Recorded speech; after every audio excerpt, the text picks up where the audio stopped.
gereja masih sepi ya. Adik-adik sekolah minggu mana ya? Kak Rahel sudah standby. Mereka pada kemana ya? Oh iya, hari ini kita masih ibadah online. Jadi adik-adik semua masih di rumah. Selamat pagi adik-adik, apa kabar? Tetap sehat dan jangan lupa bahagia ya. Kita akan angkat pujian hari ini, Kurasa Bahagia.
Adik-adik, sebelum kita bersatu dalam doa, kita mau angkat lagu Selamat Pagi Bapak.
Selamat pagi Bapak, selamat pagi Roh Kudus. Kami mengucap syukur untuk penyertaan Tuhan sepanjang hari ini. Hari lepas hari ya Bapak, Engkau memberikan kami kesehatan, memberikan kami rezeki, sehingga tibalah pada saat ini ya Tuhan, kami kembali untuk berkumpul dan memuji nama Tuhan.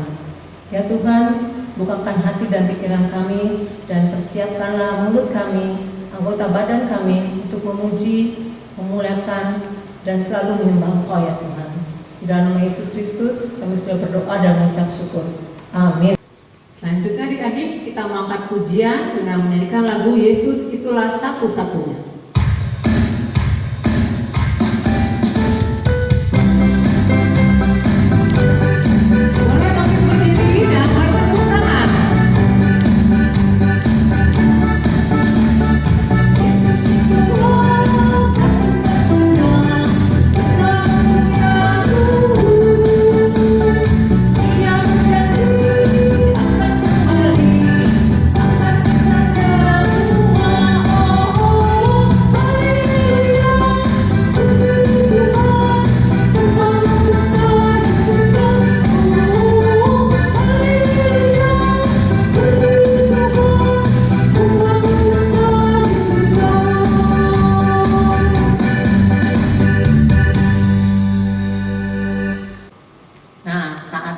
sekarang kakak akan mereview cerita minggu lalu.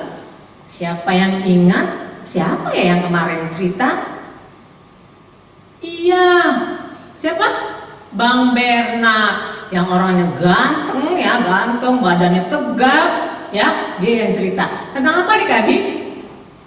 Tentang Mazmur, tentang Raja Daud selalu mengungkapkan perasaan hatinya melalui lagu-lagu, melalui puisi, dengan menuliskan di kitab Mazmur. Kemarin itu cuma 3 ayat ya.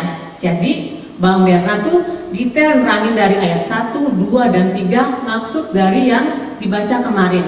Siapa yang ingat dari Mazmur berapa? Berapa? Iya, 103 ayat 1, 2, dan 3.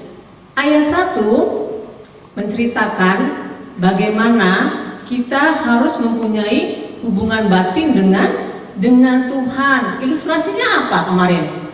Tentang seorang anak ditutup matanya, dia harus mencari ibu aslinya, ibu kandungnya di antara deretan beberapa orang ibu-ibu, dan dia menemukan ibu aslinya walaupun ditutup matanya, karena dia mempunyai hubungan batin antara si anak dengan si ibu. Kita juga harus punya hubungan batin dengan Tuhan kita.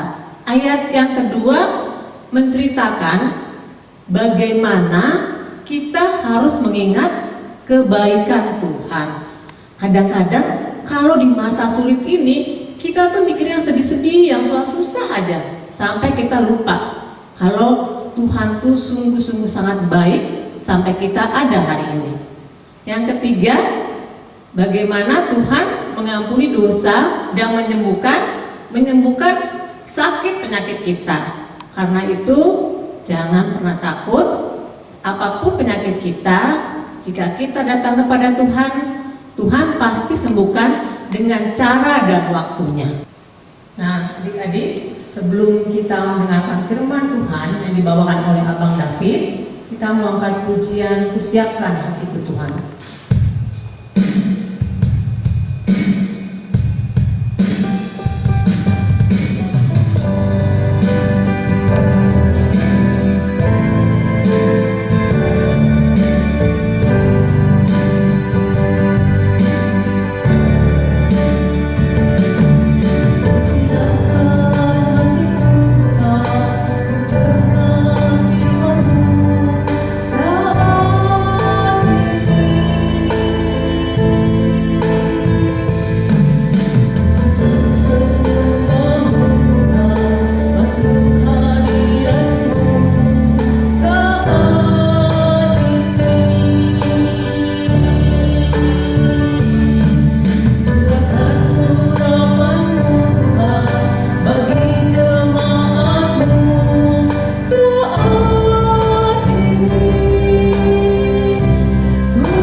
Silakan Bang David.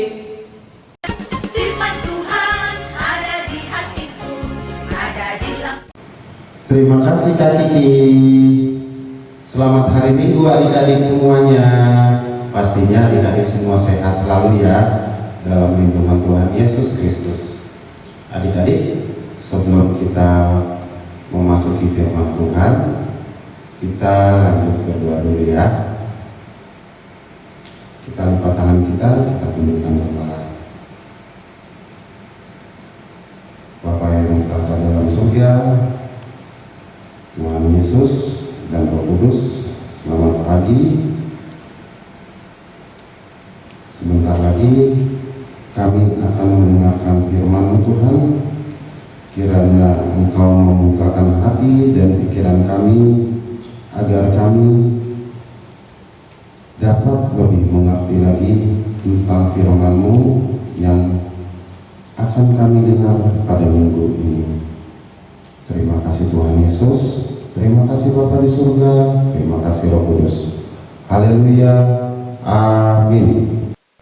Adik-adik, sekarang kita akan membaca firman Tuhan. Kita siapkan Alkitab, kita baca sama-sama yang akan diambil dari Amos 5 ayat 14 sampai dengan 15. Kita baca sama-sama ya. Amos 5 ayat 14 sampai dengan 15. Hidup dan mati. Ayat 14, carilah yang baik dan jangan yang jahat, supaya kamu hidup. Dengan demikian Tuhan Allah semesta alam akan menyertai kamu seperti yang kamu katakan. Ayat 15, bencilah yang jahat dan cintailah yang baik, dan tegakkanlah keadilan di pintu gerbang. Mungkin Tuhan Allah semesta alam akan mengasihani sisa-sisa keturunan Yusuf. Demikianlah firman Tuhan untuk minggu ini. Nah, adik-adik, sekarang Bang David akan menceritakan tentang Nabi Amos melalui film. Adik-adik mungkin banyak yang belum tahu tentang Nabi Amos, pengabdian Nabi Amos selama 5 tahun kepada Tuhan. Nah, untuk itu kita tonton film tentang Nabi Amos untuk lebih jelasnya. Oke, selamat menonton adik-adik.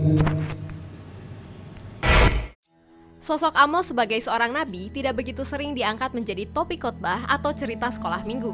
Karena ia tidak memiliki kisah epik seperti Musa membelah laut atau Yunus, nabi sebelum dia, yang berada di perut ikan selama 3 hari. Walau demikian, Tuhan memakai Amos untuk melakukan sesuatu yang sangat penting dan relevan hingga saat ini, yaitu menegur kebobrokan moral dan menyuarakan buruknya kesenjangan sosial antara si kaya dan si miskin. Apa saja fakta menarik tentang Nabi Amos? Yang pertama, Amos berasal dari wilayah Tekoa di kerajaan Yehuda. Tekoa hanya berjarak 12 km dari Yerusalem, dan pada masa Amos hidup, wilayah tersebut merupakan bagian dari kerajaan Yehuda.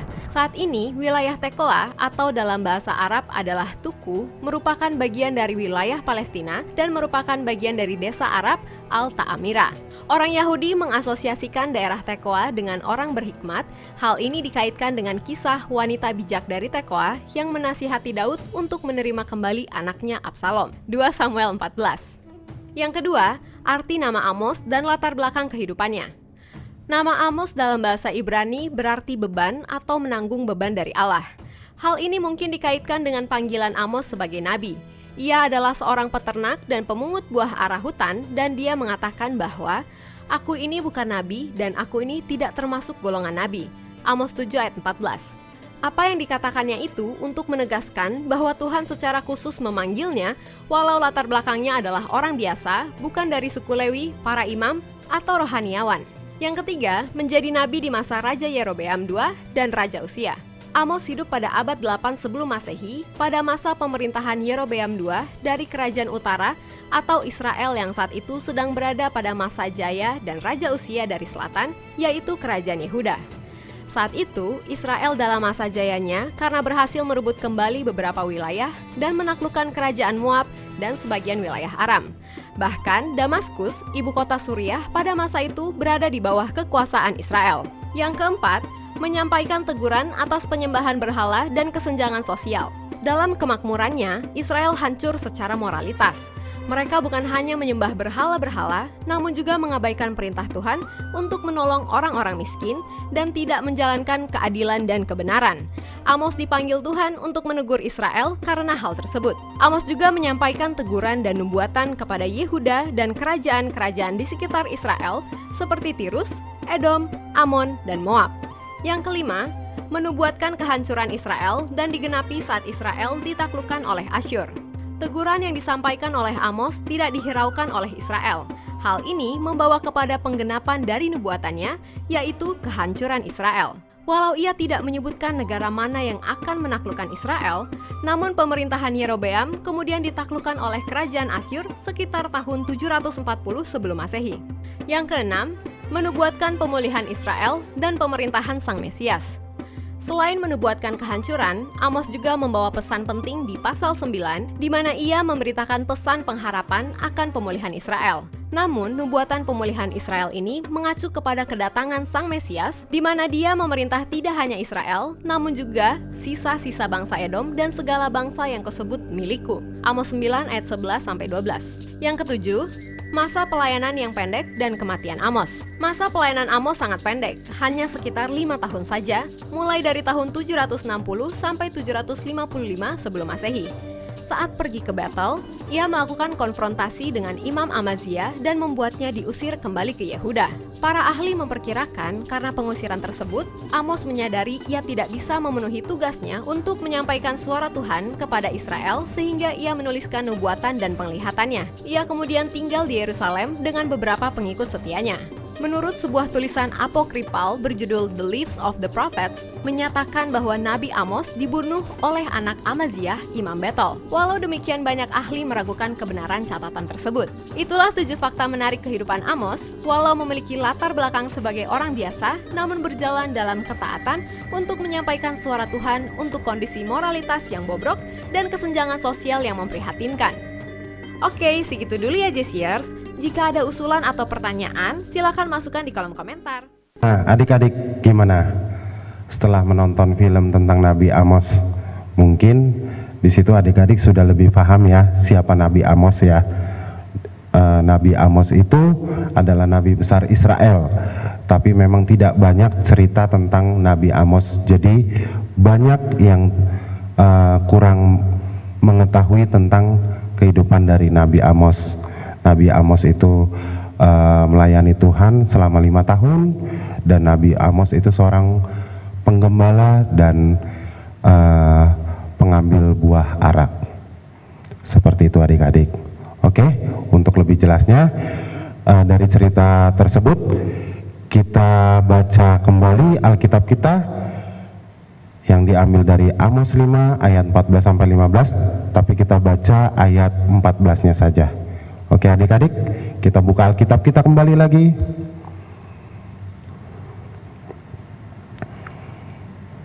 Amos 5 ayat 14. Carilah yang baik dan jangan yang jahat, supaya kamu hidup. Dengan demikian, Tuhan Allah semesta alam akan menyertai kamu seperti yang kamu katakan. Seperti itu adik-adik. Tadi kita sudah membaca Amos 5 ayat 14. Adik-adik sekarang lebih mengerti lagi ya. Jadi carilah yang baik, bukan yang tidak baik. Seperti itulah yang dikatakan di Alkitab. Seperti itulah yang Tuhan kita mau, Tuhan Yesus Kristus mau. Jadi adik-adik di dalam kehidupan sehari-hari, walaupun adik-adik tidak sekolah sekalipun, tidak masuk ke sekolah pun, adik-adik tetap belajar, adik-adik tetap disiplin, adik-adik tetap nurut kepada orang tua, supaya apa? Supaya Tuhan Yesus Kristus senang terhadap adik-adik semua, supaya adik-adik semua menjadi anak-anak Tuhan. Itulah inti dari firman Tuhan, gitu. Supaya adik-adik juga menjadi anak-anak Tuhan, adik-adik juga hidup di dalam iman Kristiani, hidup kekal baik di dunia maupun di surga nanti. Itu yang Tuhan Yesus ajarkan, seperti itu. Jadi adik-adik itu semuanya baik di dunia nanti, baik di surga, itu tetap abadi. Itu yang diajarkan oleh Tuhan Yesus. Jadi kalau kita jahat, kita pastinya akan masuk apa? Masuk neraka. Nah, kalau masuk neraka, otomatis nanti kita akan dibakar di dalam api neraka. Siapa sih adik-adik yang mau dibakar di dalam api neraka? Kan nggak ada yang mau kan? Panas ya pastinya ya, namanya dibakar ya. Kita kena sundut api aja itu udah panas, kita udah pasti teriak, aduh sakit. Apalagi yang namanya kita dimasukkan ke dalam api neraka. Seperti itu adik-adik. Kan pastinya kan gak ada satu orang pun yang kepengen masuk ke dalam neraka. Nah, dari itu kita harus belajar menjadi anak-anak yang baik, anak-anak yang takut akan Tuhan. Dengan cara apa? Kembali lagi seperti tadi, kita menghormati orang tua kita, kita belajar untuk menjadi anak-anak yang pintar. Walaupun kita tidak masuk sekolah sekalipun, kita nggak boleh yang namanya ulangan. Kita buka Google, melihat Google, itu namanya kita sudah berbohong. Nah, kalau berbohong pastinya temannya apa? Iblis. Kalau iblis pastinya apa? Masuk neraka. Kan adik-adik nggak ada yang mau semua kan masuk neraka kan? Nah, maka dari itu kita harus takut akan Tuhan. Nah, firman Tuhan untuk minggu ini yang diambil dari Amos 5 ayat 14-15 mengajarkan tentang adik-adik untuk menjadi anak-anak Tuhan. Adik-adik, Bang David ingin mengajak adik-adik semua untuk menyanyikan satu lagu yang pastinya adik-adik sudah tahu semua lagunya. Yesus pokok dan kitalah caranya. Yesus pokok dan kitalah caranya, tinggallah di dalamnya. Yesus pokok dan kitalah caranya, tinggallah di dalamnya. Yesus pokok dan kitalah caranya, tinggallah di dalamnya. Pastilah kau akan berbuah. Nah, adik-adik, seperti lagu tadi, Yesus adalah pokok. Seperti itulah kita. Yesus adalah pokok dan adik-adik adalah buahnya. Bagaimana adik-adik mensiasati di dalam kehidupan sehari-hari adik-adik untuk menjadi lebih berbuah lagi. Itu yang diinginkan Tuhan Yesus Kristus. Adik-adik masih ingat kan tentang buah-buah Roh Kudus yang sudah dibahas minggu kemarin? Ada 9 buah Roh Kudus. Adik-adik sudah tinggal memilih untuk adik-adik memulai dalam kehidupan sehari-hari. Kalian ingin untuk kasih, setia, ataupun yang lain, itu tinggal adik-adik yang pilih di dalam penerapan adik-adik kehidupan sehari-hari. Itulah yang diinginkan oleh Tuhan Yesus kita. supaya kita kembali lagi apa? Supaya kita kembali di dalam jalan yang diinginkan oleh Tuhan Yesus Kristus, dan kita akan masuk surga. Seperti itu.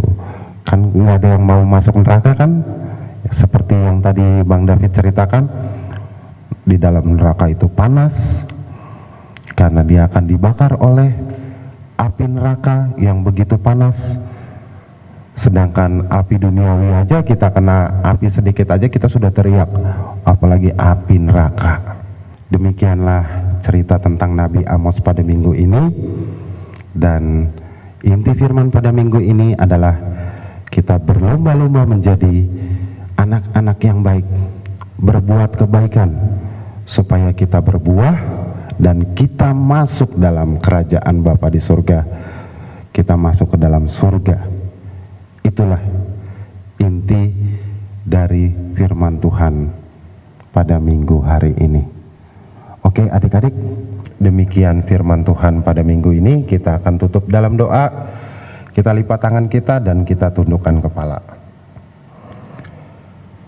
Terima kasih Tuhan Yesus, pada hari Minggu yang begitu indah ini kami masih boleh mendengarkan firman-Mu Tuhan, di mana kami ingin menjadi anak-anak yang lebih baik lagi di dalam kehidupan kami sehari-hari.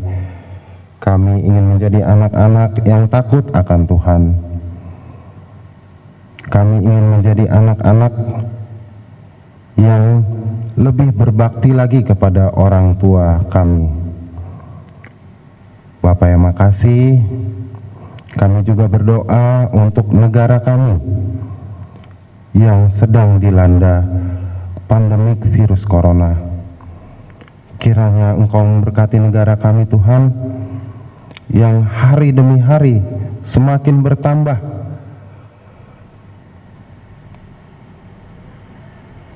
penderita virus dari corona di negara kami. Tuhan Yesus, kami rindu untuk kembali datang ke rumah-Mu. Kami rindu untuk kembali bersama-sama memuji dan memuliakan nama-Mu. Biarkanlah Engkau mau mengusir virus corona dari negara Indonesia, agar kami dapat kembali lagi bersama-sama beribadah sekolah minggu di gereja HKBP Pulau Mas. Terima kasih Tuhan Yesus, terima kasih Bapa di surga, terima kasih Roh Kudus. Doa yang jatuh dari sempurna ini kami serahkan ke dalam tangan-Mu. Haleluya, amin. Adik, terima kasih untuk yang sudah mengikuti ibadah online pada minggu ini. Dan kita akan kembali mengangkat puji-pujian dengan Kak Kiki. Silakan Kak Kiki. Tidak terasa ya, kita ini sudah memasuki minggu kedua bulan Juli. Hampir sudah setengah tahun kita melewati tahun 2020. Tahun yang sangat berat. Adik-adik pasti juga sedih ya. Belajar di rumah tuh hampir 18 minggu ya kalau nggak salah. Halo Kak Kiki. Halo Bang David. Bang David, tahu nggak besok itu hari apa ya? Hari Senin kan Kak? Iya, tapi itu Seninnya beda dari Senin kemarin itu. Maksud Kak Kiki, besok itu tahun ajaran baru gitu? Iya, besok itu tahun ajaran baru buat adik-adik sekolah. Iya. Kita tegur dulu ya adik-adik. Kita ucapkan selamat buat mereka yang sudah naik kelas ataupun mereka yang sudah menyelesaikan sehingga masuk ke tahap berikutnya. Coba Bang David sama adik-adik dong. Halo adik-adik, selamat hari Minggu. Semuanya pada sehat semua ya adik-adik ya. Ya, adik-adik, Bang David mau mengucapkan selamat tahun ajaran baru ya. Semoga kalian semakin rajin lagi belajar. Iya, dan bagi adik-adik yang sudah menyelesaikan di kelas akhir, misalnya dari SD ke SMP atau SMP ke SMA negeri, Tahun ini tuh kita tuh banyak sekali mengalami hal-hal yang di luar kita impikan, yang tidak pernah terbayangkan terjadi. Tahun ini PPDB-nya DKI Jakarta berbeda dengan tahun-tahun yang lain. Tentu adik-adik sedih ya, banyak yang mengharapkan dapat SMP atau SMA negeri impiannya tidak tercapai karena peraturan baru.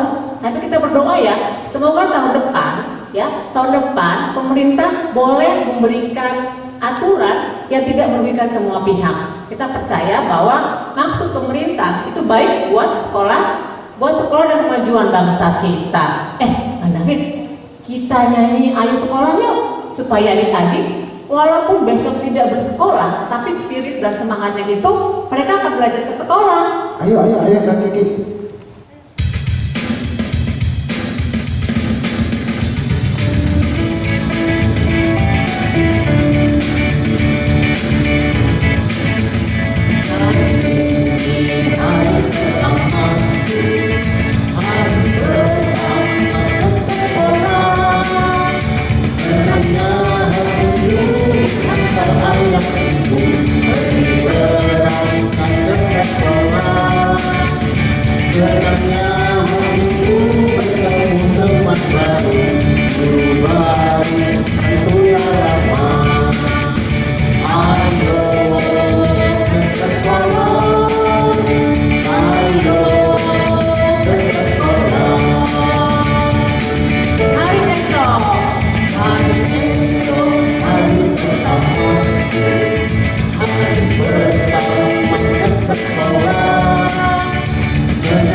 Adik-adik, kita akan menutup ibadah kita.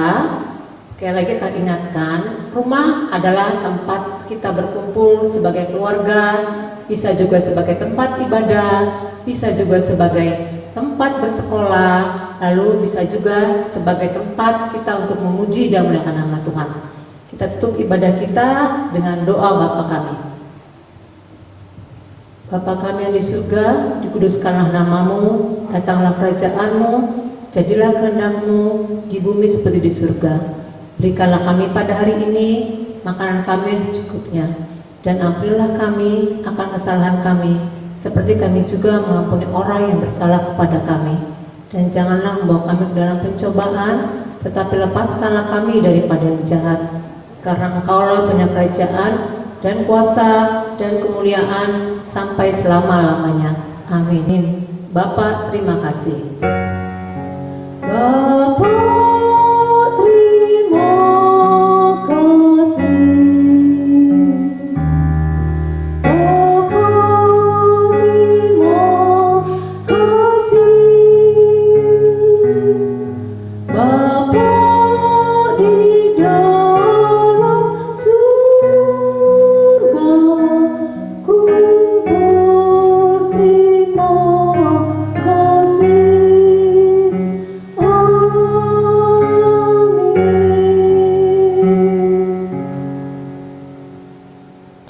Kak Kiki, tapi adik-adik sekarang kasihan ya Kak ya, mereka belum bisa kembali ke sekolah karena lagi pandemi seperti ini.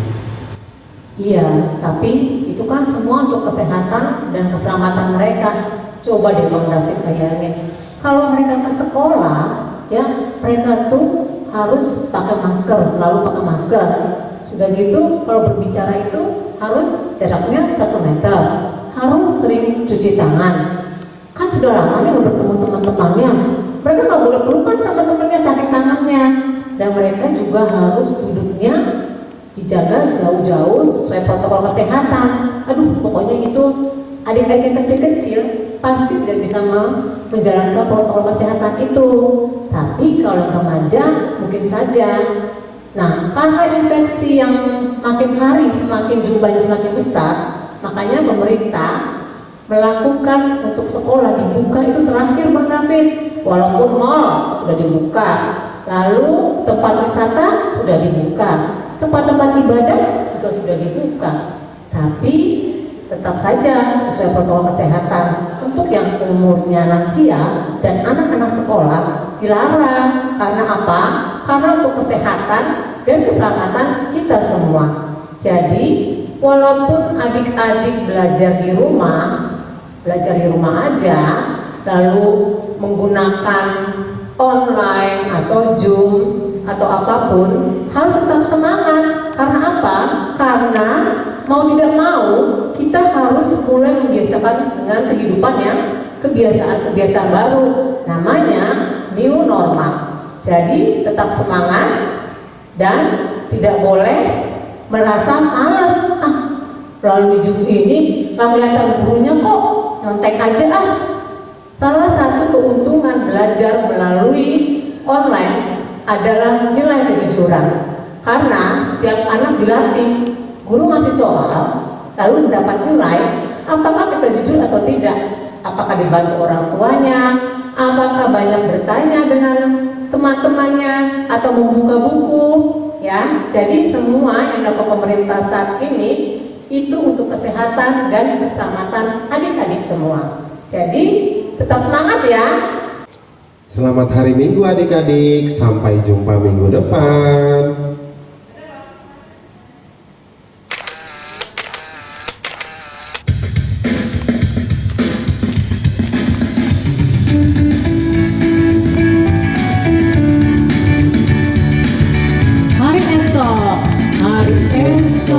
Hari pertamaku, hari pertama ke sekolah. Senangnya hatiku diantar ayah ibu pergi berangkat ke sekolah. Senangnya hatiku bertemu teman baru.